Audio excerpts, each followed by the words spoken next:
Hello everyone. Today we will learn about phrasal verb. Number one is carry out. What does it mean? This means implement or execute, which basically means do in a way. And how can I use it? We only use this in quite serious, getting things done kinds of situation. So, I carried out my homework. Just sounds weird. And don't say I carried out yoga. That's really weird. But we can carry out plans, carry out a terrorist attack, carry out military strikes, carry out a search of the property, carry out peaceful protests, carry out risk assessment, stuff like that. Number two is point out. What does it mean? This one means bring something to someone's attention. How can I use it? So perhaps you are writing an awesome book. You've basically finished it, but is it ready to publish? Before you publish it, you need someone to have a look at it and find the mistakes you've made, the ones that you haven't noticed yet, right? Once they point out the mistakes, you'll be able to correct them. And then your book will truly be awesome. You can point out mistakes and errors, point out a fact, point out the time, point out the difference, point out some examples, point out the spinac in someone's teeth. Finally, it's also really common to use this structure. Point out that advo. What's advo? So you can see more here.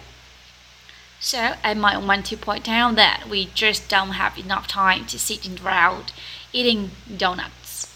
Or point out that everyone went home ages ago, so there's no need to keep singing. Or that you have a duck on your head. Number three, makeup. According to my research, this is the 11th most common phrasal verb. That's probably because it actually has a few different meanings. Makeup. Meaning number one, what does it mean? It means invent or create. How can I use it?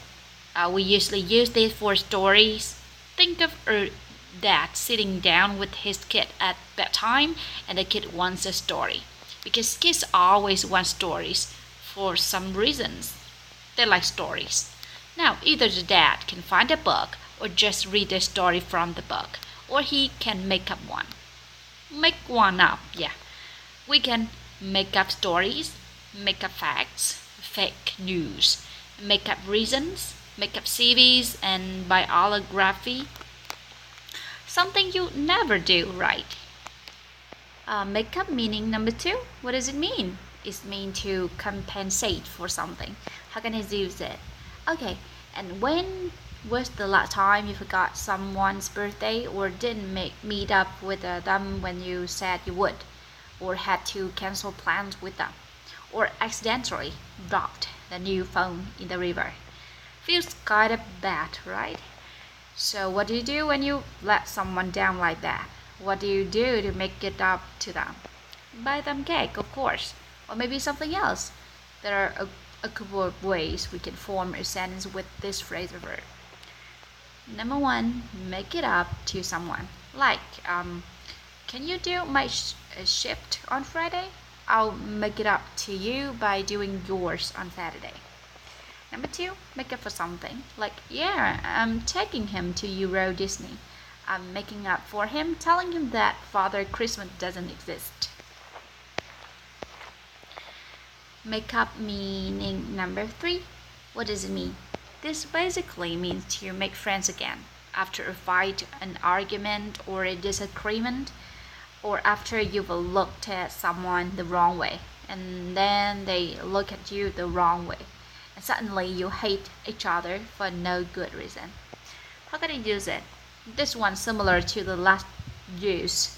The main difference is that instead of one person doing something wrong to someone, you've both had some sort of argument or disagreement. Maybe you've stopped talking to each other for a while. Maybe you've been giving each other evil looks for ages too. But after a while, it's time to make up. Forget the argument, forget the fight. Shake hands and give each other a hug, and everything's well again. Phrase the verb number 4, come on. This one also has a few meanings. Come on meaning one, what does it mean? It means I think you're being unreasonable, and now I'm strongly saying that you should change your mind. How can I use it? Okay, here's a situation. You've just written a great short story. It's about Freddie Mercury and how he escapes a burning airport and saves the British Queen's favorite corgi. Corgis are those annoying dogs that the Queen appears to like for some weird reason. Anyway, your story great, and naturally you want to show it to someone. You ask your best friend, but she's just being difficult, and she just refusing to read it. She has no time. She doesn't like Freddie Mercury or corgis. You try to convince her. She's being unreasonable, of course. Who doesn't like Freddie Mercury? I mean, look at him. So you want to say something to both convince her that she's being unreasonable and to help persuade her to read it. Come on, just read it. It's a little bit like please, but don't use it in a sentence. It's used by itself. Also, it's not as polite. Come on, meaning number 2. What does it mean? It basically means let go. How can I use it? Be a little careful with this. I said this is like let's go, but it's not exactly the same. Don't use it with someone you are unfamiliar with, and please don't use this with your boss unless you are really friendly with your boss or you like getting fired. We can use this one with friends, especially if we want to hurry them up. I also find myself saying this to an invisible bus while I'm waiting for it in the rain. Come on, meaning number 3. What does it mean? Okay, this one usually happens when person A comes on to person B. Person A is usually a guy, and person B is usually a lady. Though I have seen some rather interesting situations with the roles reserved. To put this bluntly, directly, this is when person A tries to make the first move with person B, hoping that it'll lead to sex. Most of the time, person B isn't interested in having sex, at least not with person A, who smells and still lives with his mother in a car. How can I use it? Do you remember Tony? No. Tony from my negative personality adjectives lesson? Tony has a lot of negative characteristics. He loves himself. He can be rude, and he's also very arrogant. And when he sees something he wants or someone he wants, he just tries to take it. So imagine you are at a cafe or in a bar. Tony just casually walks up to you. He talks to you for a while, mostly about himself, of course. Then he asks you to come back to his place for a little. You know what? Well, he just come on to you. Phrasal verb number 5, go down. Unsurprisingly, this one has a few meanings too. Let's look at them. Then coffee. Go down, meaning 1. What does it mean? It means to happen. How can I use it? I'm glad you asked that question. There are only a few ways you can use this phrasal verb to mean happen. It can be a question. What went down, man? Or it can be used in this phrase, and that's how it went down. Or, and that's what went down, dude. Sometimes like this too. Here, how's it going to go down? We basically use it to refer something undefined, that, what, how, etc. But it's a bit weird saying something like a major earthquake has just gone down in Eastern Turkey. Our reporter, Dan Strange, is here with more details. That's because Go Down in this sense is very informal and quite American. Think hip hop stars and surfers. Go down, meaning to. What does it mean? This one basically means how people reacted to something. In other words, it could mean be received. We can talk about how someone receives news, information, and performance or something they can react to. And how can I use it? We almost always use this one to talk about how well or how badly something was received.